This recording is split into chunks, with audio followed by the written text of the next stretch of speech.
Hello friends, welcome to the class. ನಾವು previous ಕ್ಲಾಸ್ಗಳಿಂದ backward ಕ್ಲಾಸಿಗೆ ಸಂಬಂಧಪಟ್ಟಂಗೆ taluk backward classes welfare officer ಸಂಬಂಧಪಟ್ಟಂಗೆ ಸಿಲೆಬಸ್ ಅನ್ನು ನೋಡ್ತಾ ಇದ್ದೀವಿ.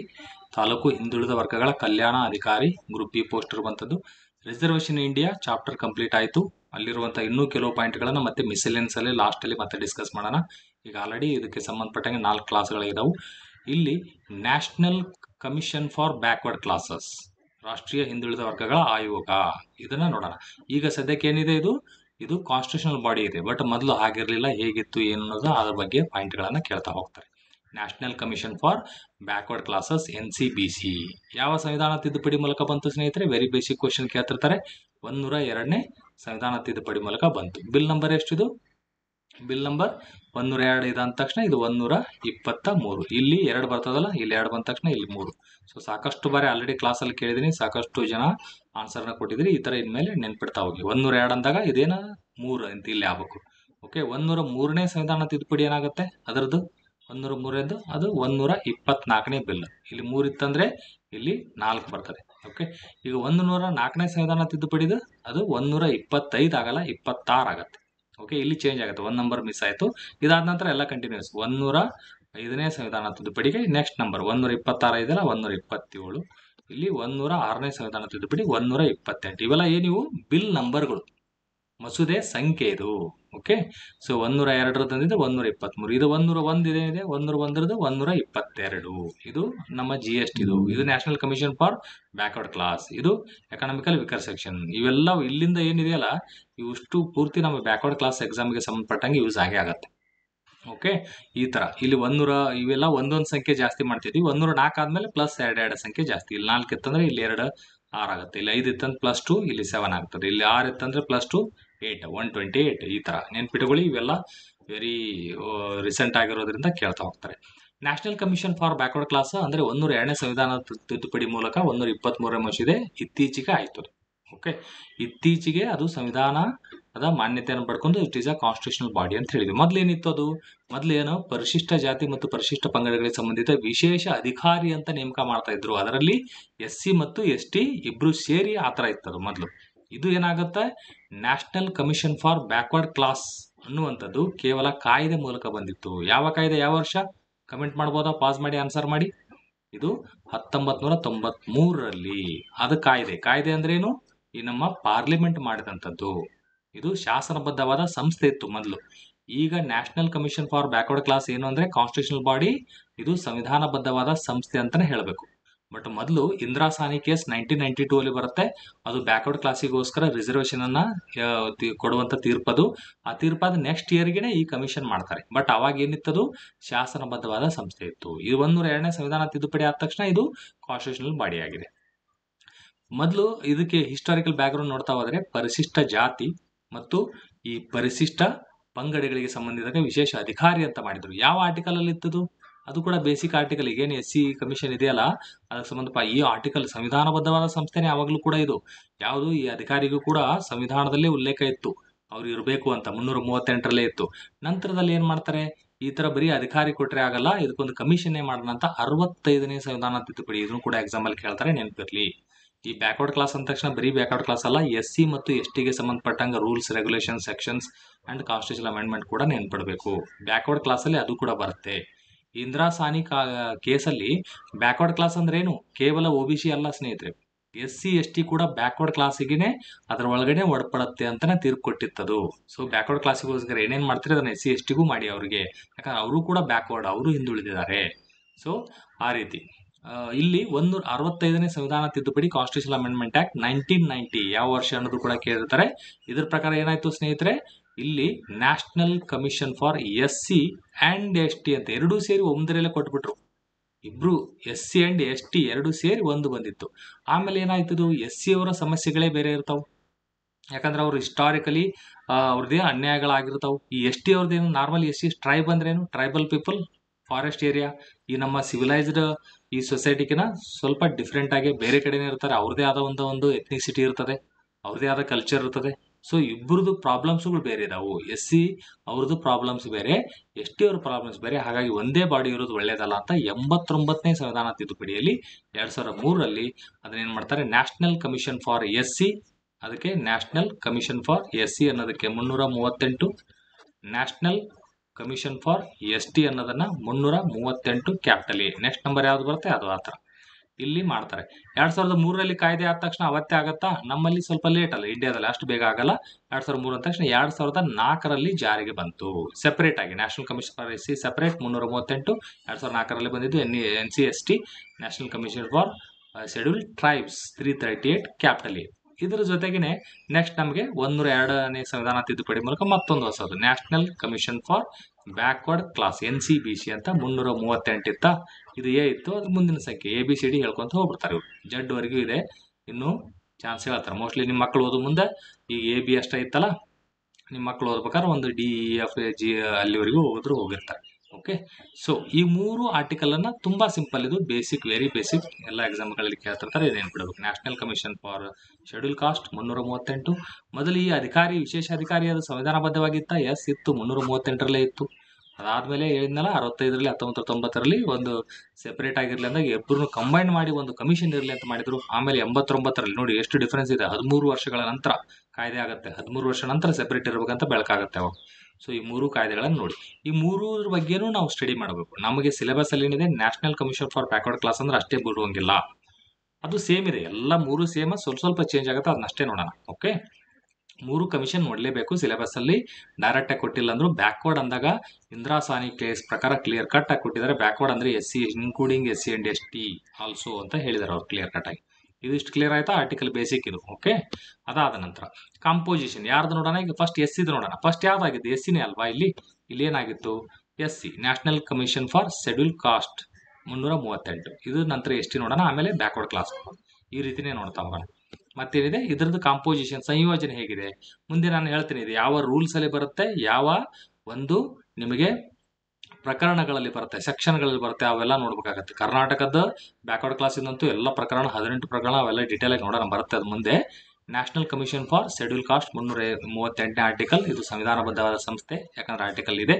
ಸೊ ಇದಕ್ಕೆ ಎಷ್ಟು ಸದಸ್ಯರು ಇರ್ತಾರೆ ಅಂದ್ರೆ 5 ಸದಸ್ಯರ ಮಂಡಳಿ. 5 ಸದಸ್ಯರ ಮಂಡಳಿ. ಈಗ ಯಾರು ಸದ್ಯಕ್ಕೆ ಯಾರಿದ್ದಾರೆ ಇದ್ರ ಚೇರ್ಮನ್ ಅನ್ನೋದು ಕಮೆಂಟ್ ಸೆಕ್ಷನ್ ಕಮೆಂಟ್ ಮಾಡಿ ಸ್ನೇಹಿತರೆ. 5 ಸದಸ್ಯರು ಯಾರ್ಯಾರು ಇರ್ತಾರೆ? ಒಬ್ರು ಅಧ್ಯಕ್ಷ ಇರ್ತಾರೆ, ಇನ್ನೊಬ್ರು ಉಪಾಧ್ಯಕ್ಷ ಇರ್ತಾರೆ, ಅಧ್ಯಕ್ಷ ಇಲ್ಲದೆ ಇದ್ದಂತ ಕೆಲಸ ಆ ಟೈಮಲ್ಲಿ ಕೆಲಸ ಮಾಡೋದಕ್ಕೆ. ಆಮೇಲೆ 3 ಜನ ಸದಸ್ಯರಿರ್ತಾರೆ. ಈ 3 ಜನ ಸದಸ್ಯರಲ್ಲಿ 1 ಮಹಿಳೆ ಕಂಪಲ್ಸರಿ ಇರಬೇಕು, ಒಬ್ಬ ಮಹಿಳೆ ಇರಬೇಕು ಅದರಲ್ಲಿ ಅಂತ ರೂಲ್ಸ್ ಇದೆ. ಓಕೆ, ಸೊ ಇದನ್ನ ನೆನ್ಪಿಡಿ, ಇದನ್ನೆಲ್ಲ ಕೇಳ್ತಾರೆ. ಟೋಟಲ್ ಎಷ್ಟು ಜನ ಸದಸ್ಯರು ಸ್ನೇಹಿತರೆ? ಇನ್ಕ್ಲೂಡಿಂಗ್ ಅಧ್ಯಕ್ಷರನ್ನ ಒಳಗೊಂಡಂತೆ ಅಧ್ಯಕ್ಷ, ಉಪಾಧ್ಯಕ್ಷ ಮತ್ತೆ ಇನ್ನು 3 ಜನ, ಟೋಟಲ್ 5 ಜನ. ಪಂಚ ಪಾಂಡವರು ಇವರು 5 ಜನ ಕೂತ್ಕೊಂಡು ಕತೆ ಹೇಳ್ತಿರ್ತಾರೆ. ಕತೆ ಹೇಳ್ಬೇಕಾದ್ರೆ ಅದರಲ್ಲಿ ಮಹಿಳೆಯನ್ನು ಇರಲಿ, ಅವರು ಕತೆಗೆ ಹೇಳೋರೆ ಅಂತ. ಸೊ ಅವ್ರದ್ದು ಮಹಿಳೆ ಕಂಪಲ್ಸರಿ ಇರ್ತದೆ ಇದರಲ್ಲಿ. ಈ 3 ಜನ ಸದಸ್ಯರಲ್ಲಿ ಮಹಿಳೆ ಇರ್ಬೇಕಂತ. ಅಧ್ಯಕ್ಷರು ಮಹಿಳೆ ಆಗಿರ್ಬೇಕಂತ ಇದೆಯಾ? ಇಲ್ಲ, ಕೆಲವೊಂದು ಹೇಳಿಕೆ ಕೊಡ್ತಾರೆ. ಈ national commission for schedule cost ಅಲ್ಲಿ ಅಧ್ಯಕ್ಷರು ಮಹಿಳೆ ಆಗಿರಬೇಕು ಅಥವಾ ರೊಟೇಷನ್ ಬೇಸಿಸ್ ಮೇಲೆ ಮಹಿಳೆ ಆಗಿರ್ಬೇಕು, ಆತರ ಏನಾರು ಇದೆಯಾ? ಹಂಗೇನಿಲ್ಲ. ಈ 3 ಜನ ಸದಸ್ಯರಲ್ಲಿ ಇರಬೇಕು. ಅಧ್ಯಕ್ಷ 1 ಪ್ಲಸ್ ಇಲ್ಲಿ ಉಪಾಧ್ಯಕ್ಷ 1 ಪ್ಲಸ್ 3 = 5. ಈ 3ರಲ್ಲಿ ಒಬ್ಬ ಮಹಿಳೆ ಇದ್ರೆ ಸಾಕು.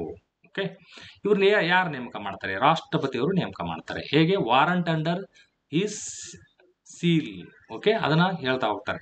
Warrant under his hand and seal ಅಂತ ಹೇಳ್ತಾರೆ. ವಾರಂಟ್ ಮೂಲಕ ಆತರ ಹೇಳಿಕೆ ಬಂತಂದ್ರೆ ಎಸ್, ಅದು ಕೂಡ ಕರೆಕ್ಟ್. ಅವರ ಹೆಸರಲ್ಲಿ ಆತರ ಇದು ಆಗತ್ತೆ, ಅವರ ನೇಮಕ ಆಗೋ. Warrant under his hand and seal ಅಂತ ಕರಿತೀವಿ. ಇವರ ಅಧಿಕಾರಾವಧಿ ಮತ್ತು ಸೇವಾ ಷರತ್ತನ್ನ ಯಾರು ನಿರ್ಧಾರ ಮಾಡ್ತಾರೆ? ಈ ಒಂದು 5 ಜನರ ಸದಸ್ಯ ಮಂಡಳಿ national commission for schedule cost, ಇವರ ಅಧಿಕಾರಾವಧಿ ಬಗ್ಗೆ ನಿರ್ಧಾರ ಮಾಡೋದು ರಾಷ್ಟ್ರಪತಿ ಮಾಡ್ತಾರೆ. ಜನರಲಿ, ಇನ್ ಜನರಲ್ 3 ವರ್ಷ ಇರ್ಬೇಕಂತ ಆತರ ಏನಿಲ್ಲ. ನಿಮಗೆ ಆಪ್ಷನ್ ಕೊಡ್ತಾರೆ ಅನ್ಕೊಳ್ಳಿ, ಎಕ್ಸಾಮ್ ಅಲ್ಲಿ 4 ಆಪ್ಷನ್ ಇದೆ. ಈ composition national commission for SC ಅವರದು ಎಷ್ಟು ಅಧಿಕಾರಾವಧಿ ಇದೆ? 1 ವರ್ಷ, 2 ವರ್ಷ, 3 ವರ್ಷ. ರಾಷ್ಟ್ರಪತಿಯವರ ನಿರ್ಧಾರದ ಮೇಲೆ ಅಂತ ಕೊಟ್ಟರೆ ಇದು ಅವರ ಷರತ್ತಿನ ಮೇಲೆ, ಅವರ ಸೇವಾ ಷರತ್ತುಗಳು ಇರೋ ಸರ್ವಿಸ್ ಕಂಡೀಷನ್, ಸೇವಾ ಷರತ್ತುಗಳು ಮತ್ತು ಅಧಿಕಾರಿಗಳು ರಾಷ್ಟ್ರಪತಿ ನಿರ್ಧಾರ ಮಾಡ್ತಾರೆ. ಇನ್ ಜನರಲ್ ಆಗಿ 3 ವರ್ಷ ಇರುತ್ತೆ. ಇನ್ನೊಂದ್ಸಲ ಎಕ್ಸಾಮ್ ಅಲ್ಲಿ ಏನ್ ಕೇಳ್ತಾರೆ ನಿಮಗೆ, ಇದು ಅಧಿಕಾರಾವಧಿ ಎಷ್ಟು ಅಂತ ಕೊಟ್ಟಾಗ 4 ಆಪ್ಷನ್, 2 ವರ್ಷ, 3 ವರ್ಷ, 5 ವರ್ಷ, 6 ವರ್ಷ. ಈ ತರ ಆಪ್ಷನ್ ಬಂತಂದ್ರೆ ಅವಾಗಷ್ಟೇ 3 ಅಂತ ಟಿಕ್ ಮಾಡ್ಲೇಬೇಕು ನೀವು. ಕ್ವಶನ್ ರಾಂಗ್ ಇದೆ ಅಂತ ಬಿಟ್ಟು ಬರಬಾರ್ದು. ಈಗ ರಾಷ್ಟ್ರಪತಿಯವರ ಅವ್ರ ಮೇಲೆ ಡಿಪೆಂಡ್ ಆಗಿರ್ತದೆ. ರಾಷ್ಟ್ರಪತಿಯವರ ಇಚ್ಛೆ ಅನುಸಾರ ಅಂತ ಆತರ ಬಂದಿತ್ತಂದ್ರೆ ಎಸ್, ಅದು ಕರೆಕ್ಟ್. ನಮ್ಮ ಕರ್ನಾಟಕದಲ್ಲಿ ಕೂಡ ಈ ಹಿಂದುಳಿದ ವರ್ಗಗಳ ಆಯೋಗ ಇದೆಯಲ್ಲ, ಅದು ಕೂಡ ಈ ನಮ್ಮ ಕರ್ನಾಟಕ ಸರ್ಕಾರದ ಇಚ್ಛೆ ಮೇರೆಗೆ, ರಾಜ್ಯಪಾಲರ ಇಚ್ಛೆ ಮೇರೆಗೆ ಅಲ್ಲ, ಇಲ್ಲಿ ರಾಷ್ಟ್ರಪತಿ ಇಚ್ಛೆ ಮೇರೆಗೆ. ಬಟ್ ನಮ್ಮ ಕರ್ನಾಟಕದ್ದೇನಿದೆ ರಾಜ್ಯ ಸರ್ಕಾರದ ಇಚ್ಛೆಯ ಮೇರೆಗೆ, ರಾಜ್ಯಪಾಲರು ಅಲ್ಲ. ಯಾಕೆ ಅಲ್ಲ ರಾಜ್ಯಪಾಲರು ಏನಿರ್ತಾರ, ಸೆಂಟ್ರಲ್ ಗೌರ್ಮೆಂಟಿನ ಏಜೆಂಟ್ ಇರ್ತಾರೆ. ಸೊ ಸರ್ಕಾರ ಏನೋ ಒಂದು ಹೇಳಿದ್ರೆ ರಾಜ್ಯಪಾಲ ಒಂದು ಬೇರೆ ಆಗುತ್ತೆ. ಸುಮ್ಮನೆ ನಮ್ಗೆ ಯಾಕೆ ತೊಂದರೆ ಅಂತ ಆ ಕಾಯ್ದೆ ಮಾಡ್ಬೇಕಾದ್ರೆ ಪವರ್ನ ಇವ್ರ ಕಡೆನೇ ಇಟ್ಕೊಂಡ್ಬಿಟ್ಟಾರೆ ಇವರು. ಯಾವುದೇ ರಾಜ್ಯ ಸರ್ಕಾರ ಇರಲಿ ಆ ಪವರ್ ಅವ್ರ ಹತ್ರ ಇರೋಕೆ ಇಷ್ಟಪಡ್ತಾರೆ, ಬೇರೆಯವ್ರ ಪವರ್ಗೆ ಹೋಗೋಕೆ ಯಾರು ಇಷ್ಟಪಡಲ್ಲ. ಅದಕ್ಕೆ ರಾಜ್ಯ ಸರ್ಕಾರ ಇದನ್ನ ನೇಮಕ ಮಾಡೋದು ಯಾರು, ಈ ಕರ್ನಾಟಕದ್ದು ಅದು ರಾಜ್ಯ ಸರ್ಕಾರನೇ ಅಲ್ಲಿ ಯಾರು ಇರ್ಬೇಕು ಅನ್ನೋದು ಅದೇ ಡಿಸೈಡ್ ಮಾಡುತ್ತೆ. ಓಕೆ, ಅಂಡ್ ಅವ್ರದ್ದೇ ಅಧಿಕಾರಾವಧಿ ಡಿಸೈಡ್ ಮಾಡೋದು ಕೂಡ ರಾಜ್ಯ ಸರ್ಕಾರ ನಮ್ಮ ಕರ್ನಾಟಕದ್ದು. ಅಂಡ್ ಅವ್ರು ರಾಜೀನಾಮೆ ಕೊಡ್ಬೇಕಂದ್ರೆ ರಾಜ್ಯ ಸರ್ಕಾರಕ್ಕೆ ಕೊಟ್ಟು ಹೋಗ್ಬೇಕು ಅವ್ರ ಮನೆಗೆ. ಸೊ ಆ ಥರದ್ದು ಇರ್ತದೆ. ಅದು ಬಂದಾಗ ಹೇಳ್ತೀನಿ ನಾನು ನಿಮಗೆ. Warrant under his hand and seal, ಅಧಿಕಾರಾವಧಿ ಸೇವಾ ಸರತ್ತು ಯಾರು ಡಿಸೈಡ್ ಮಾಡ್ತಾರೆ, ಪಾರ್ಲಿಮೆಂಟ್ ಮಾಡುತ್ತಾ? ಅಲ್ಲ, ಅದು ಮಾಡೋದು ರಾಷ್ಟ್ರಪತಿ. ಇಲ್ಲಿ national commission for schedule cost ಅನ್ನುವಂಥದ್ದು ನೋಡ್ತಾ ಇದೀವಿ. ಸೇಮ್ ಇದೇ ತರ ಎಲ್ಲದಕ್ಕೂ ಇದೆ. National commission for schedule cost, schedule tribe and backward class ಎಲ್ಲದಕ್ಕೂ ಇದೆ ಸೇಮ್. 5 ಸದಸ್ಯರ ಮಂಡಳಿ, ಒಬ್ಬರ ಅಧ್ಯಕ್ಷ, ಒಬ್ಬರು ಉಪಾಧ್ಯಕ್ಷ, 3 ಜನ ಸದಸ್ಯರು, ಅದರಲ್ಲಿ 1 ಮಹಿಳೆ, ಫಿಕ್ಸ್ ಇದು. ಅದಕ್ಕೆ ರಾಷ್ಟ್ರಪತಿ ನೇಮಕ, warrant under his hand and seal and ಅಧಿಕಾರಾವಧಿ ಮತ್ತು ಸೇವಾ ಸರತ್ತು ಇರುತ್ತೆ. ಬಟ್ 3 ವರ್ಷ ಅನ್ನೋದು ನೆನಪಿರ್ಲಿ ನಿಮಗೆ. ಇಲ್ಲಿ ಎಕ್ಸಾಮ್ ಅಲ್ಲಿ ಈ ತರ ಕ್ವಶನ್ ಬಂದಾಗ 3 ಅಂತ ಟಿಕ್ ಮಾಡಬೇಕು. ಈ ತರ 2 ಕೊಟ್ಟಿದ್ರೆ ಅಂದ್ರೆ ರಾಷ್ಟ್ರಪತಿ ಇಚ್ಛಾನುಸಾರ ಅಂತ ಇರ್ತದೆ. ಕರ್ನಾಟಕ ರಾಜ್ಯದಾದ್ರೆ ಕರ್ನಾಟಕ ಸರ್ಕಾರದ ಇಚ್ಛಾನುಸಾರ, ರಾಜ್ಯಪಾಲರಲ್ಲ. ಇದು ಯಾವ ಸಚಿವಾಲಯದ ಅಡಿ ಬರ್ತದೆ? ಶೆಡ್ಯೂಲ್ ಕಾಸ್ಟ್ ಅಂದ್ರೆ ಏನ್ ಬರ್ತದೆ? ಕಾನೂನು ಮತ್ತು ಸಾಮಾಜಿಕ ನ್ಯಾಯ, ಸೋಷಿಯಲ್ ಜಸ್ಟಿಸ್ ಅಂಡ್ ಲಾ, ಆ ಒಂದು ಮಿನಿಸ್ಟ್ರಿ ಅಂಡರ್ ಅಲ್ಲಿ ಬರ್ತದೆ. ಇವ್ರನ್ನ ತೆಗೆದು ಹಾಕೋದು ಯಾರು? ಹಾಗಾದ್ರೆ ಅವ್ರು ಏನಾದ್ರು ತಪ್ಪು ಮಾಡಿದ್ರೆ ತೆಗೆದು ಹಾಕುವಂಥದ್ದು ಯಾರು? ಪ್ರೆಸಿಡೆಂಟ್ ಅವರು ತೆಗೆದಾಕ್ತಾರೆ. ಯಾವ ರೀತಿ? ಈ ಸುಪ್ರೀಂ ಕೋರ್ಟಿಗೆ ರೆಫರೆನ್ಸ್ ಮೂಲಕ ತೆಗೆತಾರೆ. ಯಾವ ರೆಫರೆನ್ಸ್ ಆರ್ಟಿಕಲ್ ಎಷ್ಟದು? ಇದು ಕಮೆಂಟ್ ಸೆಕ್ಷನ್ ಹೇಳಿ ಸ್ನೇಹಿತರೆ, ರೆಫರೆನ್ಸ್ ಆರ್ಟಿಕಲ್ ಎಷ್ಟು? ಅಂಡ್ ಈ ರೆಫರೆನ್ಸ್ ಮಾಡ್ತಾರಲ್ಲ, ಯಾವ ಆರ್ಟಿಕಲ್ ಪ್ರೊಸೀಜರ್ ಪ್ರಕಾರ ಇವ್ರನ್ನ ತೆಗೆದಾಕ್ತಾರೆ? ತೆಗೆದಾಕ್ಬೇಕಾದ್ರೆ ಪ್ರೆಸಿಡೆಂಟ್ ಅವರು 145ನೇ ಆರ್ಟಿಕಲ್ ಪ್ರಕಾರ. But 145 class 1 article. ಈ ರೆಫರೆನ್ಸ್ ಮಾಡ್ತಾರಲ್ಲ ಅದಕ್ಕೆ ಬೇರೆ ಆರ್ಟಿಕಲ್ ಇದೆ. ರಾಷ್ಟ್ರಪತಿಯವರು ಸುಪ್ರೀಂ ಕೋರ್ಟಿಗೆ ಅದು ರೆಫರ್ ಮಾಡ್ತಾರೆ. ನೋಡಿ, ನನಗೊಂದು ಕಾಯ್ದೆ ಬಂದಿದೆ, ಡೌಟ್ ಬಂದಿದೆ, ಇವ್ರನ್ನ ತೆಗೆದು ಹಾಕ್ಬೇಕು ಅನ್ನುವಂಥದ್ದು, ಅದು ಹೇಗೆ ತೆಗಿಬೇಕಾ, ಏನ್ ಮಾಡ್ಬೇಕು, ಅದಕ್ಕೆ ನನಗೆ ಹೇಳಿ ಅಂತ ಅವ್ರಿಗೆ ಕೊಡ್ತಾರೆ. ಸುಪ್ರೀಂ ಕೋರ್ಟಿಗೆ ಹೇಳ್ತಾರೆ.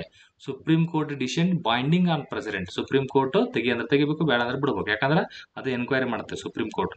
ಇಲ್ಲಾಂದ್ರೆ ಪ್ರೆಸಿಡೆಂಟ್ ಹೇಳ್ದಂಗಂದ್ರೆ ಸರ್ಕಾರ ಹೆಂಗ್ ಬೇಕಾದ್ರೆ ಚೇಂಜ್ ಮಾಡ್ತಾ ಹೋಗುತ್ತಲ್ಲ. ಸೊ ಯಾವಾಗ ಈ ರೆಫರೆನ್ಸ್ ಮಾಡಿರ್ತಾರಲ್ಲ ಸುಪ್ರೀಂ ಕೋರ್ಟಿಗೆ, ಅದು ಅಲ್ಲಿ ಬೈಂಡಿಂಗ್ ಇರ್ತದೆ. ಸುಪ್ರೀಂ ಕೋರ್ಟ್ ಈ ತರ ರಿಮೂವಲ್ ಟೈಮ್ ಅಲ್ಲಿ, ಈಗ ನಮ್ಮ ಇವ್ರನ್ನ ಯಾರ್ಯಾರನ್ನ ತೆಗೋದಕ್ಕೆ ನಮ್ಮ ಪ್ರೆಸಿಡೆಂಟ್ ಅವ್ರದ್ದು ರಿಮೂವಲ್ಗೆ ಈ ತರ ಮಾಡ್ತಾರೆ. ನಮ್ಮ KPSC ಆಗಲಿ UPSC ಆಗಲಿ ಆ ಚೇರ್ಮನ್ಗಳನ್ನ ತೆಗೆದು ಹಾಕ್ಬೇಕಾದ್ರೆ ಪ್ರೆಸಿಡೆಂಟೇ. ನಮ್ಮ KPSC ಕೂಡ ರಿಮೂವಲ್ ಪವರ್ ಯಾರಿಗಿದೆ?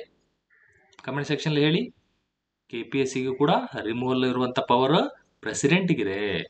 KPSC ಮೆಂಬರ್ಸ್ ನೇಮಕ ಮಾಡೋದು ಯಾರು? ರಾಜ್ಯಪಾಲರು. KPSC ಮೆಂಬರ್ಸ್ ಚೇರ್ಮನ್ ಅಲ್ಲಿ ಅವ್ರನ್ನ ಇದು ರಾಜೀನಾಮೆ ಕೊಟ್ಟು ಅವ್ರು ಹೋಗ್ಬೇಕಂದ್ರೆ ಯಾರಿಗೆ ಕೊಡ್ತಾರೆ? ಅಲ್ಲೇ ರಾಜ್ಯಪಾಲರಿಗೆ ಕೊಟ್ಟು ಹೋಗ್ಬಿಡ್ತಾರೆ. ಬಟ್ ರಿಮೂವಲ್ ತೆಗೆದು ಹಾಕ್ಬೇಕಂತಂದ್ರೆ ಅವಾಗ ರಾಷ್ಟ್ರಪತಿ ಎಂಟ್ರಿ ಕೊಡ್ತಾರೆ KPSC. ಅದು ಕಾನ್ಸ್ಟಿಟ್ಯೂಷನ್ ಬಾಡಿ ಬಂದಾಗ ನೋಡೋಣ. ಇಲ್ಲಿ ಏನೇನು ನೋಡಿದೀವಿ ಗೊತ್ತಾಯ್ತಲ್ಲ.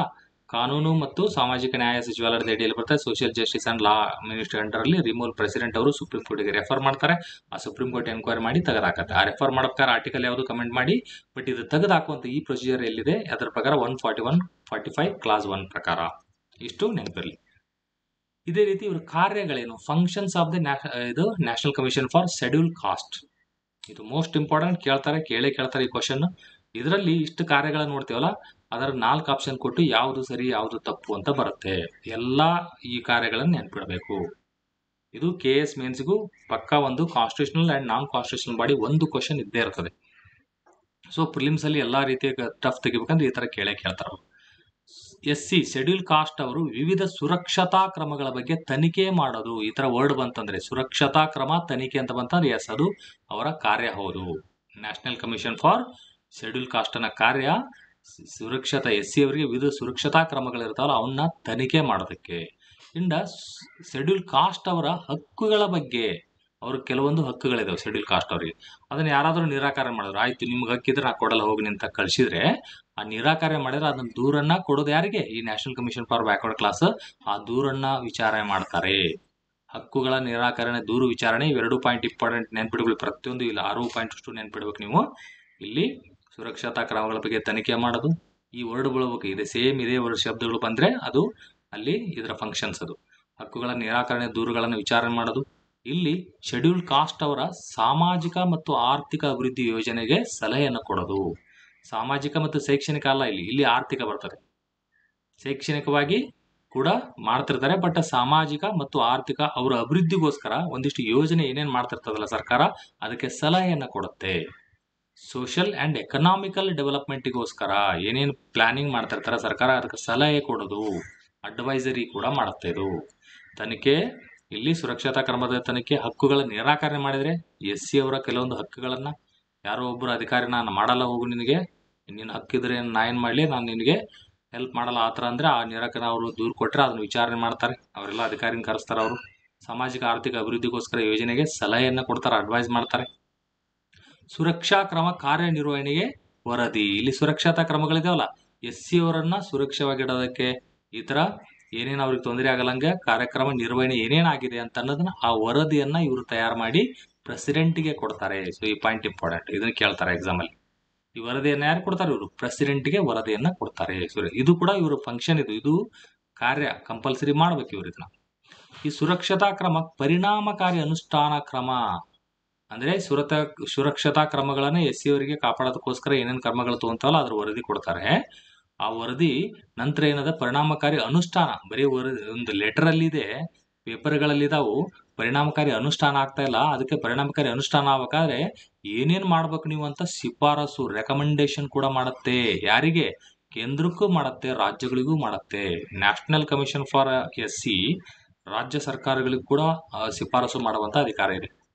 ನ್ಯಾಷನಲ್ ಕಮಿಷನ್ ಅಂದ್ರೆ ಬರೀ ಕೇಂದ್ರ ಅಷ್ಟೇ ಅಲ್ಲ, ರಾಜ್ಯಕ್ಕೂ ಹೇಳುತ್ತೆ. ಇದು ಕ್ಲಿಯರ್ ಆಯ್ತಾ ಸ್ನೇಹಿತರೆ? ರೈಟ್.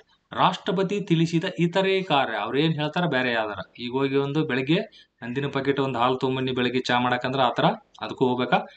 ಒಟ್ಟಿನಲ್ಲಿ ಇತರೆ ಕಾರ್ಯ ಇಂಥವೆಲ್ಲ ಹೇಳಲ್ಲ, ಮತ್ತೆ ಅದನ್ನು ಬರೆದಿರಿದ್ರಿ ಎಕ್ಸಾಮ್ ಅಲ್ಲಿ ಸೀರಿಯಸ್ ಆಗಿ. ಇಲ್ಲಿ ರಾಷ್ಟ್ರಪತಿ ತಿಳಿಸಿದ ಯಾವುದೇ ಕಾರ್ಯ, ಈಗ ಹೊಸದಾಗಿ ಏನೋ ಅನಿಸ್ತಪ್ಪ ಅವ್ರಿಗೆ SC ಗಳ ಬಗ್ಗೆ ಇದನ್ನೊಂದು ವಿಚಾರ ಮಾಡ್ರಿ ಅಂದ್ರೆ ಓಕೆ ಅದನ್ನು ಮಾಡ್ತೇವೆ ಅಂತ ಎಸ್ ಸರ್ ಅಂತ ಹೋಗ್ಬಿಡುದು. ರಾಷ್ಟ್ರಪತಿ ತಿಳಿಸಿದ ಇತರೆ ಕಾರ್ಯಗಳನ್ನ ಕೂಡ ಮಾಡಬೇಕು. SC ಇದು ಕೂಡ ಮೋಸ್ಟ್ ಇಂಪಾರ್ಟೆಂಟ್, ತುಂಬಾ ಸಲ ಕೇಳಿದಾರೆ ಇದನ್ನ, ಈ ಪಾಯಿಂಟ್ ನೆನ್ಪಿಟ್ಕೊಳ್ಳಿ. ಶೆಡ್ಯೂಲ್ ಕಾಸ್ಟ್ ಅವರ ಕಲ್ಯಾಣಕ್ಕೋಸ್ಕರ, ವೆಲ್ಫೇರ್ಗೋಸ್ಕರ ಪಾಲಿಸಿಗಳನ್ನ ಮಾಡ್ತಿರ್ತದೆ. ಕಲ್ಯಾಣ ನೀತಿ ರೂಪಿಸಲು ಸರ್ಕಾರದ ಜೊತೆ ಇವ್ರ ಜೊತೆ ಸಮಾಲೋಚನೆ ಮಾಡಬೇಕು. ಈಗ ಕೇಂದ್ರ ಸರ್ಕಾರ, ಮೋದಿ ಸರ್ಕಾರ ಇದೆ.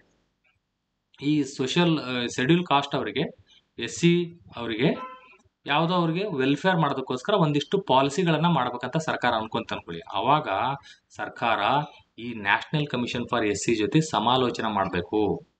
ಮೀಟಿಂಗ್ ಕರೆದ್ಬಿಟ್ಟು ನೋಡಿ ನಾವು ಹಿಂಗೆ ಮಾಡ್ಬೇಕಂತೀವಿ, ಹೆಂಗ್ ಅನ್ಸುತ್ತೆ ನಿಮಗೆ ಅಂತ ಅವ್ರ ಜೊತೆ ಸಮಾಲೋಚನೆ ಅಷ್ಟೇ. ಮತ್ತೆ ಅವ್ರು ಹೇಳಿದ್ದೆಲ್ಲ ಕೇಳ್ಕೊಂಬರ್ಬೇಕಂತಲ್ಲ, ಪ್ರಧಾನಮಂತ್ರಿ ಫುಲ್ ಪವರ್ಫುಲ್ ಇರ್ತದೆ, ಸಮಾಲೋಚನೆ ಮಾಡಬೇಕು, ಕರೀತಾರೆ. ನೋಡಿ ನಾವು ಇಂತಿಂತ ಮಾಡ್ಬೇಕಂತ, ಎಸ್ ಸೂಪರ್ ಸರ್ ನೀವು ಮಾಡ್ತಾ ಇದ್ರಿ ಮಾಡಿ ಅಂತ ಹೇಳಿ ಸುಮ್ ಹೋಗ್ಬಿಡ್ತಾರೆ. ಆ ಥರ ಇರ್ತದೆ ಅದು. ಬಟ್ ಇದು ಎಕ್ಸಾಮ್ ಅಲ್ಲಿ ತುಂಬಾ ಸಲ ಕೇಳಿದ್ದಾರೆ. ಇದು ಶೆಡ್ಯೂಲ್ ಕಾಸ್ಟ್ ಅವರ ವೆಲ್ಫೇರ್ಗೋಸ್ಕರ ಏನೇನು ಪಾಲಿಸಿ, ಸರ್ಕಾರ ನೀತಿಗಳನ್ನ, ಪಾಲಿಸಿಗಳನ್ನ, ಪ್ರೋಗ್ರಾಮ್ಸ್ಗಳನ್ನ, ಸ್ಕೀಮ್ಗಳನ್ನ ತರ್ತಿರ್ತದೆ, ಅದು ಸರ್ಕಾರ ಸಮಾಲೋಚನೆ ಮಾಡಬೇಕು ಆ ಕಮಿಷನ್ ಜೊತೆ. ಏನೇನಪ್ಪ? ಫಸ್ಟ್ ಸುರಕ್ಷತಾ ಕ್ರಮದ ಬಗ್ಗೆ ಕಣಿಕೊಳ್ಳೋದು. ಈ ಸುರಕ್ಷತಾ ಕ್ರಮದ ಬಗ್ಗೆನೇ ವರದಿ ಕೂಡ ಕೊಡ್ತಾರೆ. ಸುರಕ್ಷತಾ ಕ್ರಮ ಕಾರ್ಯನಿರ್ವಹಣೆ ಹೇಗಾಗುತ್ತಂತ ಅದು ವರದಿ ಕೂಡ ಇದೆ. ಈ ಹಕ್ಕುಗಳು ಅವ್ರು ನಿರಾಕರಣೆ ಮಾಡಿದ್ರೆ ದೂರುಗಳನ್ನ ವಿಚಾರಣೆ ಮಾಡುವಂತ ಅಧಿಕಾರ. ಸಾಮಾಜಿಕ ಆರ್ಥಿಕ ಅಭಿವೃದ್ಧಿ ಯೋಜನೆಗೆ ಸಲಹೆ ಕೊಡ್ತಾರೆ ಇವರು. ರೈಟ್. ಈ ಸುರಕ್ಷತಾ ಕ್ರಮ ಪರಿಣಾಮಕಾರಿ ಅನುಷ್ಠಾನ ಹೆಂಗ್ ಮಾಡಬೇಕು, ಸುಮ್ಮಂಗೆ ಪೇಪರ್ ಲೈಟ್ ಹೋಗಿದ್ರೆ ಅನುಷ್ಠಾನ ಮಾಡಿ ಅಂತ ಶಿಫಾರಸು ಕೂಡ ಮಾಡುವಂತದ್ದು ಕೇಂದ್ರ ಮತ್ತು ರಾಜ್ಯಗಳಿಗೆ ಮಾಡ್ತಾರೆ. ರಾಷ್ಟ್ರಪತಿ ತಿಳಿಸಿದ ಇತರ ಕಾರ್ಯ, ಇದು ಯಾವುದು ಶೆಡ್ಯೂಲ್ ಕಾಸ್ಟ್ ಕಲ್ಯಾಣ ನೀತಿ ರೂಪಿಸಲು ಸರ್ಕಾರ ಸಮಾಲೋಚನೆ ಮಾಡಬೇಕು. ಪದೇ 2 ಸಲ ಹೇಳ್ತಾ ಇದೀನಿ, ಇನ್ನೊಂದು 10 ಸಲ ನೀವು ರಿವಿಷನ್ ಮಾಡ್ಕೊಳ್ಳಿ ಸ್ನೇಹಿತರೆ. ಇವೇ ಪಾಯಿಂಟ್, ಇಷ್ಟು ಬಿಟ್ಟು ಬೇರೆ ಏನು ಬರಲ್ಲ. ಈ ಫಂಕ್ಷನ್ಸ್ ಇಷ್ಟೇ ಇರೋದು.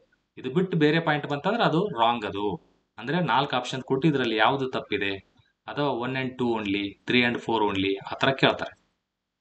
120 ಮಿನಿಟ್ಸ್ ಇರ್ತದೆ ಈ ಪೇಪರ್. ನೀವು ಸ್ಪೆಸಿಫಿಕ್ ಪೇಪರ್, ನಿರ್ದಿಷ್ಟ ಪತ್ರಿಕೆ ಪೇಪರ್ 2 ಇದೆಯಲ್ಲ, 120 ಮಿನಿಟ್ಸ್ ಬರೀ 100 ಕ್ವಶನ್ಸ್ ಇರೋದ್ರಿಂದ ಲೆಂದಿ ಕ್ವಶನ್ ತೆಗಿತಾರೆ. ತೆಗೆದಾಗ ಇವು 6 ಪಾಯಿಂಟ್ ಇಷ್ಟು ನೆನ್ಪಿಟ್ಟು ಆರಾಮಾಗಿ ಟಿಕ್ ಮಾಡ್ಬೇಕು. ಭಾಳ ಟಫ್ ಇತ್ತು ಅನ್ಕೊಂಡ್ರೆ ನೀವು ಚೆನ್ನಾಗಿ ಓದಿಲ್ಲ. ಇಷ್ಟೇ ಓದ್ಬಿಟ್ರೆ ಮುಗಿದು ಹೋಯ್ತು ಇದು ಕತೆ.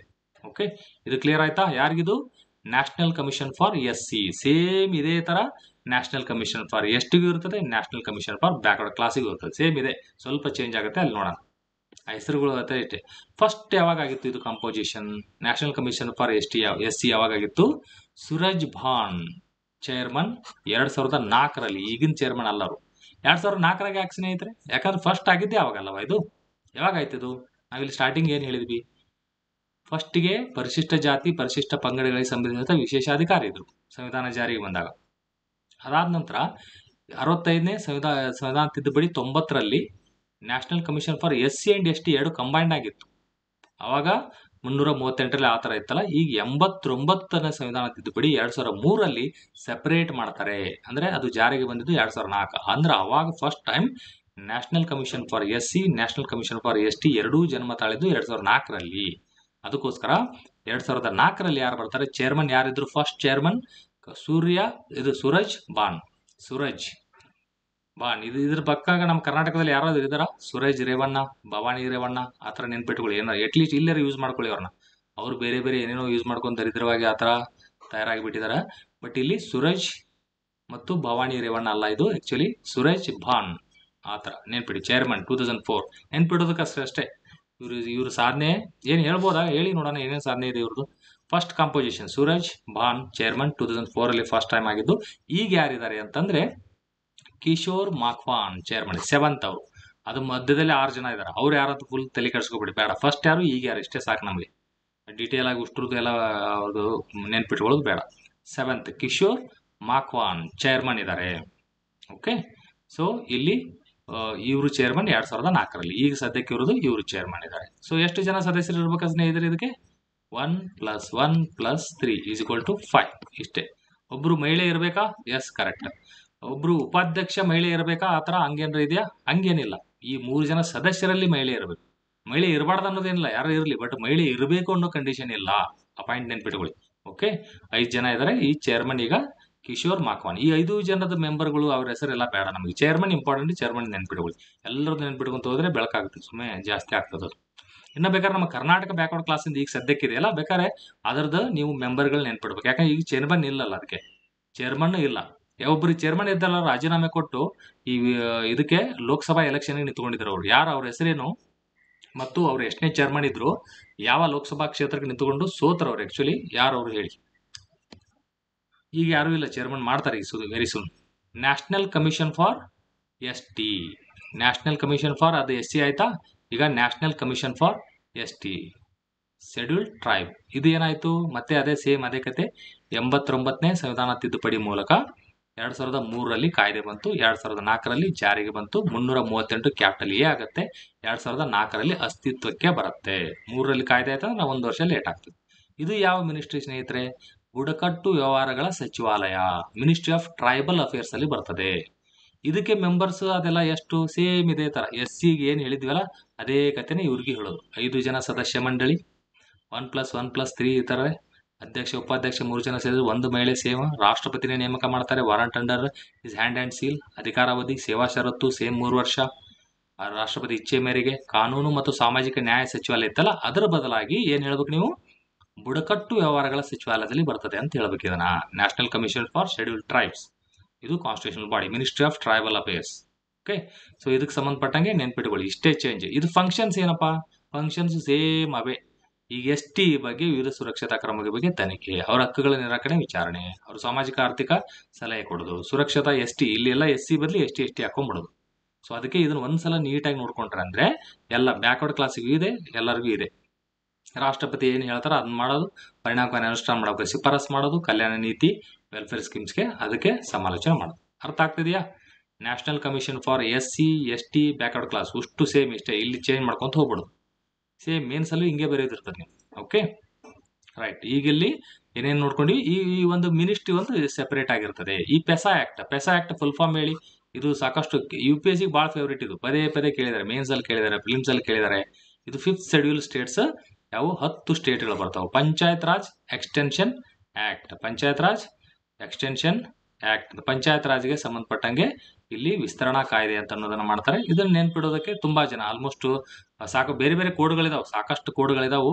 ಇಲ್ಲಿ ಮಿಸ್ಟರ್ ಯಾರು? ಮಿಸ್ಟರ್ ನಿಮ್ಮ ಹೆಸರೇನಿರ್ತದೆ ಅದೇ ಮಿಸ್ಟರ್ ಜೋಗ್ ಜಲ್ಪಾತ್ ಆ ಥರ ನೆನ್ಪಿಟ್ಕೊಳ್ಳಿ. ಮಿಸ್ಟರ್ ಜೋಗ್ ಅವರು ಮಿಸ್ಟರ್ ಜೋಗ್ ಅವರು ಕ್ರಿಕೆಟ್ ಮ್ಯಾಚ್ ಅನ್ನ ನೋಡ್ತಾ ಇದ್ದಾರೆ. Match MATCH. ಮಿಸ್ಟರ್ ಜೋಗ್ ಅವರು ಮ್ಯಾಚ್ ಅನ್ನ ನೋಡ್ತಾ ಇದ್ದಾರೆ. ಯಾವುದೋ ಮ್ಯಾಚ್, ಯಾವುದೋ ಒಂದು ಕ್ರಿಕೆಟ್ ಕಬಡ್ಡಿ ಏನೋ ಒಂದು ನೋಡ್ತಾ ಇದ್ದಾರೆ ಅನ್ಕೊಳ್ಳಿ. ಮಿಸ್ಟರ್ ಜೋಗ್ ಅವರು ಮ್ಯಾಚ್ ಅನ್ನ ನೋಡ್ತಾ ಇದ್ದಾರೆ. ಆ ನೋಡೋದ್ರಿಂದ 10 ಸ್ಟೇಟ್ ಬರ್ತಾವೆ. M ಅಂದ್ರೇನು? ಮತ್ತೆ ಇಲ್ಲಿ ಮಣಿಪುರ, ಮೇಘಾಲಯ, ಮಿಜೋರಾಂ ಅಲ್ಲಿ ಹೋಗ್ಬಾರ್ದು. ಓಕೆ, 5th ಶೆಡ್ಯೂಲ್ ಸ್ಟೇಟ್ಸ್ ಅಂದ್ರೆ ಅಲ್ಲಿ ಹೋಗಲ್ಲ ಅವು. M ಫಾರ್ MP ಇದು. ಎರಡನೇದ್ದು R for Rajasthan, J for Jharkhand, O for Odisha, ಇಲ್ಲಿ G ಫಾರ್ ಗುಜರಾತ್, ಇಲ್ಲಿ M for Maharashtra, MH Maharashtra, A for Andhra Pradesh. ಇಲ್ಲಿ T for Telangana, T S ಅದು ಗಾಡಿ ನಂಬರ್ ಟಿ ಎಸ್ ಅಂತ ಬರಿತೀವಿ. C for Chhattisgarh, H for Himachal Pradesh. ಏನಿದು ಮಿಸ್ಟರ್ ಜೋಗ್ ಅವ್ರು ಏನ್ ಮಾಡ್ತಾ ಇದಾರೆ ಸ್ನೇಹಿತರೆ, ಮ್ಯಾಚ್ ನೋಡ್ತಾ ಇದ್ದಾರೆ. ಯಾವ್ದೋ ಒಂದು ಕಬಡ್ಡಿ, ಕ್ರಿಕೆಟ್, ಖೋ ಖೋ ಏನೋ ನೋಡ್ತಾ ಇದ್ದಾರೆ ಅಲ್ವಾ.